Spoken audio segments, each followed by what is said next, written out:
नमस्कार, मैं आस्था पांडे और आप देख रहे हैं सी न्यूज़ भारत और रुक करेंगे महाराष्ट्र बुलेटिन की ओर। महाराष्ट्र बुलेटिन में बात होगी अकोला की, जहां 10 वर्षीय बच्ची के साथ दुष्कर्म के गंभीर मामले में फरार चल रहे आरोपी को पुलिस ने गिरफ्तार किया। आगे बात करेंगे डोंबिवली की, जहां डोंबिवली पश्चिम में नागरिकों की सुविधा के लिए अस्थायी आधार सेवा केंद्र शुरू किया गया। ऐसी तमाम खबरों पर विस्तार से करेंगे चर्चा। खबर अकोला से, जहां जिले के पाथुर तालुका के सावर गांव क्षेत्र में 10 वर्षीय बच्ची के साथ दुष्कर्म के गंभीर मामले में फरार चल रहे आरोपी जगराम गोविंद राव आड़े को पुलिस ने सघन सर्च ऑपरेशन के बाद गिरफ्तार कर लिया। आरोपी की तलाश के लिए 105 पुलिसकर्मियों और वन विभाग की संयुक्त टीम ने सावर गांव के घने और दुर्गम जंगल में अभियान चलाया। बताया जा रहा है कि आरोपी घटना के बाद जंगल में छिप गया था और खुद को बचाने का प्रयास कर रहा था। पुलिस अधिकारियों के अनुसार आरोपी ने पीड़िता को धमकाकर घटना के बारे में किसी को न बताने की धमकी भी दी। संयुक्त कार्यवाही जिला पुलिस अधीक्षक चर्चित चांडक और वन विभाग के वरिष्ठ अधिकारियों के मार्गदर्शन में पूरी की गई। पोलीस स्टेशन अंतर्गत सावरगाव इथे एक अतिशय दुर्दैवी घटना घडली होती, ज्याच्यामध्ये एक 10 वर्षाची मुलगीवर एक 60 वर्षाचे नराधमाने एक अत्याचार करण्याचा एक माहिती आम्हाला भेटली होती। 7-8 वाजता रात्री ते पोलीस स्टेशनला आले होते। 2-3 तासात एफ आय आर दाखल झाला होता, परंतु आरोपी एफ आय आर दाखल करण्याच्या पूर्वीच पळून गेला होता। तिथे एक खूप मोठा जंगल होता आणि असे मोठे जंगलमध्ये आम्ही एक मोठी शोध मोहीम राबवली होती। ह्या शोध मोहीममध्ये आमचे 105 कर्मचारी, आमचे 5 पथक, SDPOचा पथक, LCBचे 2-3 पथक, आमचं पोलीस स्टेशनचा पथक, डिव्हिजन लेवलचा पथक असे आमचे पथक होते। तसेच ड्रोन कॅमेरे आम्ही जवळपास याच्यामध्ये 4 ड्रोन कॅमेरेचा वापर केलेला आहे। 2 BDSचे आमचे पथक आले होते आणि 2 दिवसची मॅसिव्ह सर्च ऑपरेशन नंतर जंगलमध्ये हे आरोपी आज स्थानिक गुन्हे शाखाचे आमचे पथकाने ताब्यात घेतलेला आहे आणि याचा आम्ही अटक करत आहोत।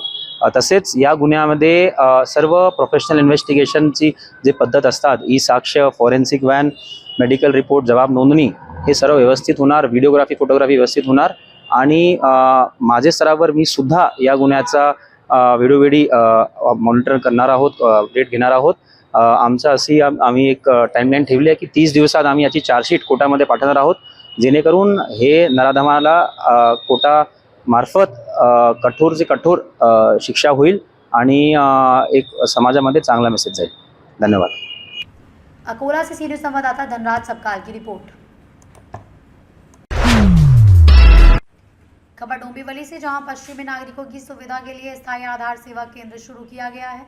ये केंद्र नए विष्णुनगर पुलिस थाना के पास शुरू किया गया है। इस पहल को भाजपा प्रदेश अध्यक्ष तथा डोंबिवली विधानसभा क्षेत्र के विधायक रविंद्र चव्हाण के माध्यम से साकार किया गया। आधार सेवा केंद्र के उद्घाटन समारोह में भाजपा नगर सेविका रसिका कृष्णा पाटिल, ज्योति पवन पाटिल, हर्षाली हृदयनाथ भोई सहित कई भाजपा पदाधिकारी और कार्यकर्ता उपस्थित रहे। इस अवसर पर भाजपा नगर सेविका रसिका कृष्णा पाटिल ने कहा कि डोंबिवली वासियों के लिए ये खुशी की बात है।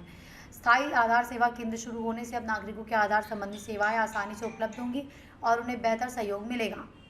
भारतीय जनता पार्टीचे माननीय प्रदेशाध्यक्ष रवींद्रदादा चव्हाण यांच्या माध्यमातून आपल्या डोंबिवली पश्चिममध्ये हे आधार केंद्र कायमस्वरूपी आधार केंद्र चालू होत आहे। नेता कसा असावा याचं उत्तम उदाहरण म्हणजे आपले रविदादा आहेत, की जनसामान्यांना कोणताही त्रास नव्हता, त्यांच्या बारीक सारीक अडचणी विचारात घेऊन हे केंद्र चालू करण्यात आलेलं आहे। तर मी ह्या सर्वांसाठी या रविदादांच्या मार्गदर्शनाखाली जे काही आधार केंद्र चालू झालेलं आहे तर त्याचं सर्वांनी खूप लाभ घ्यावा, भरपूर लाभ घ्यावा आणि आपण हे सर्वसामान्यांमध्ये पोहोचवलं पाहिजे की आपण या छोट्या छोट्या गोष्टींकडे जनमानसेत पोहोचवण्याचा प्रयत्न करतो। धन्यवाद। कायमस्वरूपी आधार कार्ड सेंटर चालू करण्यात आलेले आहे। याच्या मागे एक धोरण आहे की जास्तीत जास्त वाढती लोकसंख्या आणि त्यांना होणारे आधार कार्डचे प्रॉब्लेम्स जास्तीत जास्त गर्दी असल्यामुळे आधार कार्ड सेंटर हे कमी होते। ते लक्षात घेता आपले आमदार रवींद्र चव्हाण साहेब यांच्या माध्यमातून आज कायमस्वरूपी आधार कार्ड सेंटर चालू करण्यात आले आहे। डोंबिवली पश्चिममधील सर्व नागरिकांना याचा मोठ्या प्रमाणात फायदा होणार आहे। धन्यवाद। तसेच प्रदेश अध्यक्ष रवींद्र चव्हाण दादा यांच्या माध्यमातून आनंदनगर इथे कायमस्वरूपी आधार केंद्र आजपासून आपण सुरू केलेली आहे।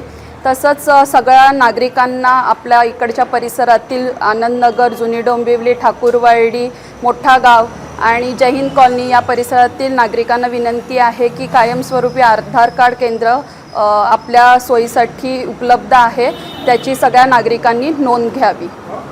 धन्यवाद.